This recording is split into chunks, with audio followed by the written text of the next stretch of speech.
Test tube baby process ನಲ್ಲಿ ಮಗು ಹೇಗೆ ಜನಿಸುತ್ತೆ? ಒಂದು ಟ್ಯೂಬ್ ನ ಒಳಗೆ ಮಗುವನ್ನ ಬೆಳೆಸುತ್ತಾರಾ? ಈ ಪ್ರಾಸೆಸ್ ನಲ್ಲಿ ಮೇಲ್ ಹಾಗೂ ಫಿಮೇಲ್ ಸಂಪರ್ಕಕ್ಕೆ ಬರದೆ ಮಗುವನ್ನ ಹೇಗೆ ಪಡೆಯುತ್ತಾರೆ? ಆ ರೀತಿ ಮಗುವನ್ನ ಪಡೆಯಲು ಎಷ್ಟು ಖರ್ಚಾಗುತ್ತೆ? ಈ ರೀತಿ ಟೆಸ್ಟ್ ಟ್ಯೂಬ್ ಬೇಬಿ ಅಥವಾ IVF ಗೆ ಸಂಬಂಧಿಸಿದ ಕೆಲವು ಇಂಟ್ರೆಸ್ಟಿಂಗ್ ಸಂಗತಿಗಳನ್ನ ಈ ವಿಡಿಯೋದಲ್ಲಿ ಹೇಳಲಾಗಿದೆ. ವಿಡಿಯೋನ ಸ್ಕಿಪ್ ಮಾಡದೆ ಕೊನೆ ತನಕ ನೋಡಿ. ಈಗಿನ ಯುವಕ ಯುವತಿಯರು ಅವಶ್ಯವಾಗಿ ಈ ಮಾಹಿತಿಯನ್ನ ತಿಳಿದುಕೊಳ್ಳಬೇಕಾಗಿದೆ. ಏಕೆಂದರೆ ಇತ್ತೀಚಿನ ದಿನಗಳಲ್ಲಿ ಇನ್ಫರ್ಟಿಲಿಟಿ ಅಥವಾ ಮಕ್ಕಳಾಗದಿರುವುದು ಹಲವು ದಂಪತಿಗಳಲ್ಲಿ ಕಂಡುಬರುತ್ತಿದೆ. ಅಂತಹ ದಂಪತಿಗಳಿಗೆ ಟೆಸ್ಟ್ ಟ್ಯೂಬ್ ಬೇಬಿ ಅಥವಾ IVF ಒಂದು ವರದಾನವೆಂದೇ ಹೇಳಬಹುದು.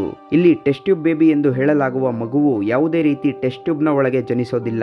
ಬದಲಿಗೆ ಸಾಧಾರಣ ವಿಧಾನದಲ್ಲಿ ತಾಯಿಯ ಗರ್ಭದೊಳಗೆ ಬೆಳೆದು ಹೊರಬರುತ್ತೆ. ಟೆಸ್ಟ್ ಟ್ಯೂಬ್ ಬೇಬಿ ಮೆಥಡ್ ಒಂದು ಆಧುನಿಕ ವಿಧಾನವಾಗಿದ್ದು, ಇದರಲ್ಲಿ ಮಹಿಳೆಯ ಅಂಡಾಣುವನ್ನ ಆಕೆಯ ದೇಹದಿಂದ ಹೊರತೆಗೆದು ಅದರೊಂದಿಗೆ ಪುರುಷನ ವೀರ್ಯವನ್ನ ಸೇರಿಸಿ ಒಂದು ಲ್ಯಾಬ್ ನಲ್ಲಿ ಫರ್ಟಿಲೈಸ್ ಮಾಡಲಾಗುತ್ತೆ. ಸುಮಾರು 2 ತಿಂಗಳುಗಳಲ್ಲಿ ಫರ್ಟಿಲೈಸ್ಡ್ ಎಗ್ ಅಥವಾ ಭ್ರೂಣವು ಲ್ಯಾಬ್ ನ ಒಂದು ಗಾಜಿನ ಟ್ಯೂಬ್ ನಲ್ಲಿ ಸಿದ್ಧವಾಗುತ್ತೆ. ನಂತರ ಅದನ್ನ ಪುನಃ ಮಹಿಳೆಯ ಗರ್ಭಕೋಶದಲ್ಲಿ ಇಂಜೆಕ್ಟ್ ಮಾಡಲಾಗುತ್ತೆ. ಇಂಜೆಕ್ಟ್ ಮಾಡಿದ 10 ರಿಂದ 15 ದಿನಗಳಲ್ಲಿ ಯೂರಿನ್ ಟೆಸ್ಟ್ ಮೂಲಕ ಗರ್ಭಧಾರಣೆಯನ್ನ ಖಾತ್ರಿಪಡಿಸಿಕೊಳ್ಳಬಹುದು. ಮುಂದಿನ ದಿನಗಳಲ್ಲಿ ಇಂಜೆಕ್ಟ್ ಮಾಡಲಾದ ಭ್ರೂಣ ಅಥವಾ ಎಂಬ್ರಿಯೋ ಮಹಿಳೆಯ ಗರ್ಭಕೋಶದಲ್ಲಿ ಬೆಳೆಯುತ್ತಾ ಹೋಗುತ್ತೆ. ಈ ಪ್ರಾಸೆಸ್ ಅನ್ನ IVF ಅಥವಾ ಇನ್ ವಿಟ್ರೋ ಫರ್ಟಿಲೈಸೇಷನ್ ಎಂದು ಕರೆಯಲಾಗುತ್ತೆ.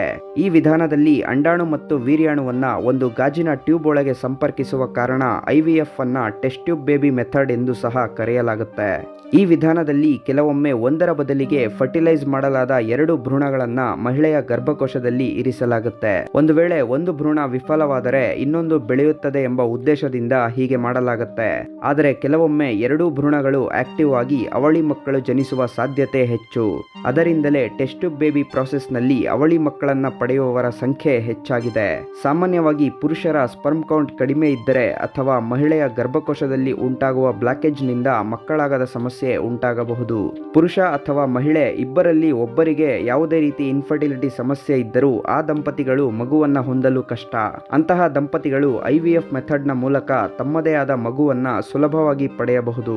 ಪುರುಷರ ಸ್ಪರ್ಮ್ ಕೌಂಟ್ ಕಡಿಮೆ ಇದ್ದರೆ ಸ್ಪರ್ಮ್ ಅನ್ನ ಹೆಚ್ಚಿಸುವ ಮೆಡಿಕೇಶನ್ಸ್ ಅನ್ನ ನೀಡಿ ನಂತರ ಸ್ಯಾಂಪಲ್ಸ್ ಅನ್ನ ಪಡೆಯುತ್ತಾರೆ. ಹಾಗೆ ಮಹಿಳೆಯರಲ್ಲಿ ಅಂಡಾಣೋತ್ಪತ್ತಿ ಸರಿಯಾದ ರೀತಿಯಲ್ಲಿ ನಡೆಯುತ್ತಿಲ್ಲವಾದಲ್ಲಿ ಅದಕ್ಕೆ ಬೇಕಾದ ಮೆಡಿಸಿನ್ಸ್ ಅನ್ನ ಮೊದಲಿಗೆ ನೀಡಿ ಪುರುಷ ಮತ್ತು ಮಹಿಳೆ ಇಬ್ಬರು IVF ಗೆ ತಯಾರಾದ ನಂತರ ಈ ಮೆಥಡ್ ಅನ್ನ ಆರಂಭಿಸಲಾಗುತ್ತೆ. ಇನ್ನು IVF ನ ಖರ್ಚಿನ ಬಗ್ಗೆ ನೋಡೋದಾದ್ರೆ ಇದು ಪ್ರತಿ ಹಾಸ್ಪಿಟಲ್ಗೂ ಭಿನ್ನವಾಗಿರುತ್ತೆ. ಹಾಸ್ಪಿಟಲ್ಗಳು ನೀಡುವ ಫೆಸಿಲಿಟಿಯ ಆಧಾರದ ಮೇಲೆ ಇದರ ಬೆಲೆ ಡಿಪೆಂಡ್ ಆಗಿರುತ್ತೆ. ಪ್ರಸ್ತುತ ಕರ್ನಾಟಕದಲ್ಲಿ IVF ಟ್ರೀಟ್ಮೆಂಟ್ ನ ಬೆಲೆ 1 ರಿಂದ 2 ಲಕ್ಷಗಳವರೆಗೂ ಇದೆ.